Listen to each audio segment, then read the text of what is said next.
তো বন্ধুরা, সবাইকে জানাই শুভ সকাল।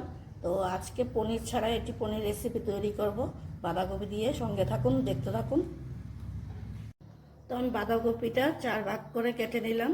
তো আমি নরম নরম অংশগুলি নেব, শক্তগুলি কেটে রেখে দেব। এগুলি দেব না, তাহলে পনিরটা সফট হবে না।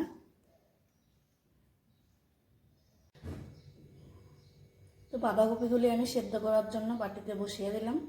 এগুলিকে ভালো করে সেদ্ধ করে নেব। তো ওর সাথে আমি টমেটো আর কাঁচা লঙ্কা দিয়ে দেবো সেদ্ধতে।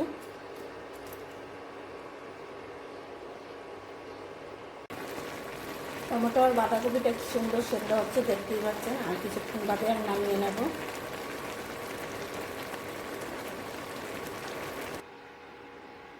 টমেটো, বাঁধাকপি, কাঁচা লঙ্কা আমার সেদ্ধ হয়ে গেছে, আমি নামিয়ে নিলাম। এখন আমি কিছুক্ষণের জন্য ঠান্ডার জন্য রেখে দেব।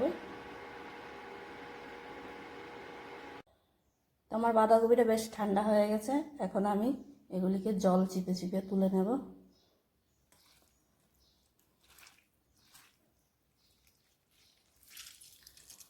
কারণ জল থাকলে হবে না, খুব ভালোভাবে চিপে তুলতে হবে।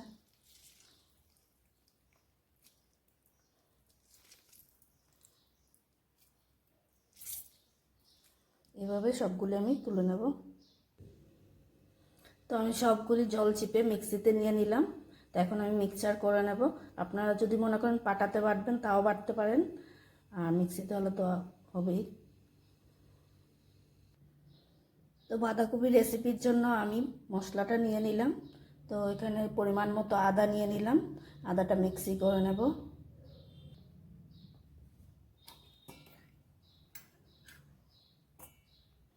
সেদ্ধ করা কাঁচা লঙ্কাগুলিও মিক্সি করে নেব।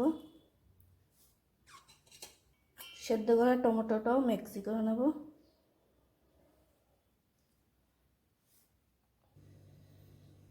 তো আমি বাঁধাকপিটা সম্পূর্ণ মিক্সচার করে নিলাম। তো ওর মধ্যে আমি এখন 2 চামচের মতো চালের গুঁড়া দিয়ে দেব।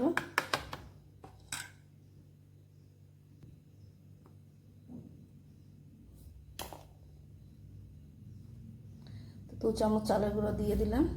এখন ভালো করে মিক্সি করে নেব। আবার এভাবে ভালো করে ফাটিয়ে নেব।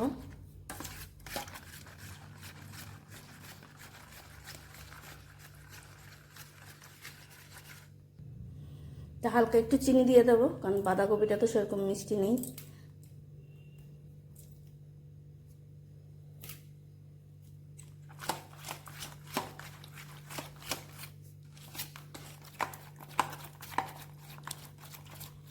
পরিমাণ মতো একটু নুন দিয়ে দেব।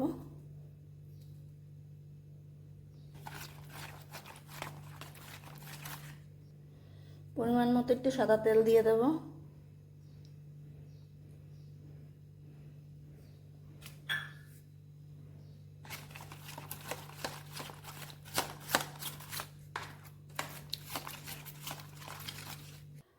তো আমি বাঁধাকপিটা ভাপানোর জন্য বাটিটা নিয়ে নিলাম। এই বাটির মধ্যে একটু সাদা তেল দিয়ে দেব।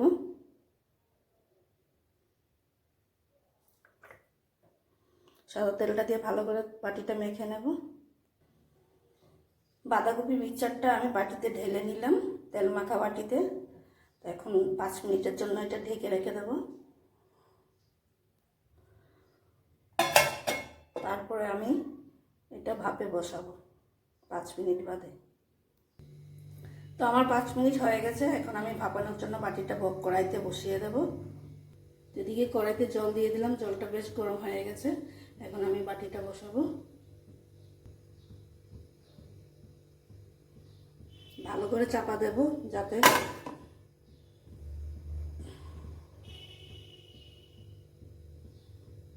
ভাপানোটা সুন্দর মতো হয়।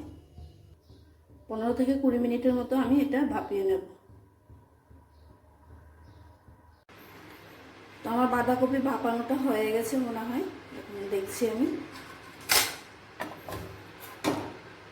দেখতেই পাচ্ছেন। এখন এটা আমি নামিয়ে নেব।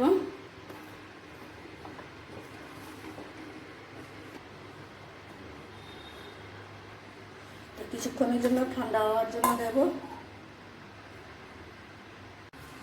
তো থালের মধ্যে বাটিটা আমি উল্টিয়ে দিলাম, খুব সুন্দরভাবে পড়ে গেল। তো এখন আমি পনিরের মতো পিস পিস করে নেব। বন্ধুরা দেখতে থাকুন।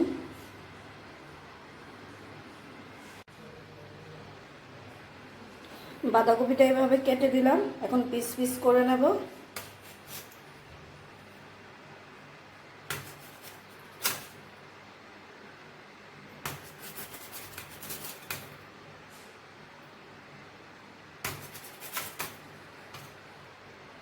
তো এইভাবে আমি সবগুলি পিস করে নেব।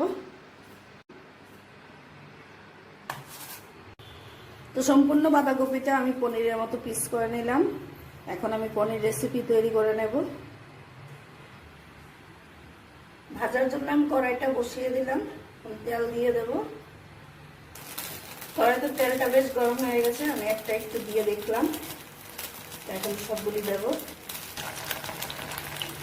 বাঁধাকপির পনিরগুলি বাছতে দিয়ে দিলাম, এভাবে সবগুলি বেছে নেব। তো আমার সম্পূর্ণ বাঁধাকপি পনির রেসিপিটা হয়ে গেল, ভাজাটা হয়ে গেল। এখন সোমবারের জন্য রেডি করছি। যে বাঁধাকপির পনিরগুলি ভেজেছিলাম সেই তেলটার মধ্যে আমি সোমবার দিয়ে দেব। সোমবারের তেজপাতা, লং, এলাচ দিয়ে দেব। আমার ফোড়নগুলি বেশ লাল লাল হয়ে এসছে। এখন আমি সেদ্ধ করা টমেটো আর কাঁচা লঙ্কা, আদা বাটাটা দিয়ে দেব।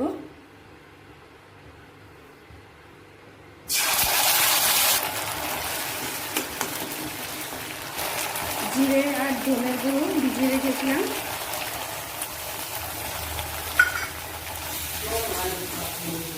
পরিমাণ মতো হলুদ দিয়ে দেবো।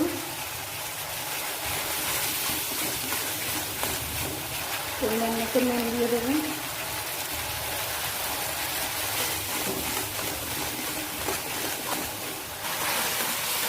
এভাবে কিছুক্ষণ মশলাকে ভাজা ভাজা করে নিয়ে আসবো। মশলাটা বেশ ভাজা ভাজা হয়ে গেছে। এখন আমি ঝোলের জন্য জল দিয়ে দেবো।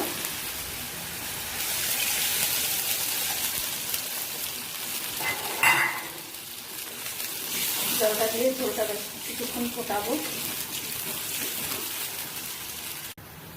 আমার ঝোলটা বেশ ফুটে গেছে। তো এখন আমি বাঁধাকপির পনির রেসিপি পনিরগুলি দিয়ে দেবো।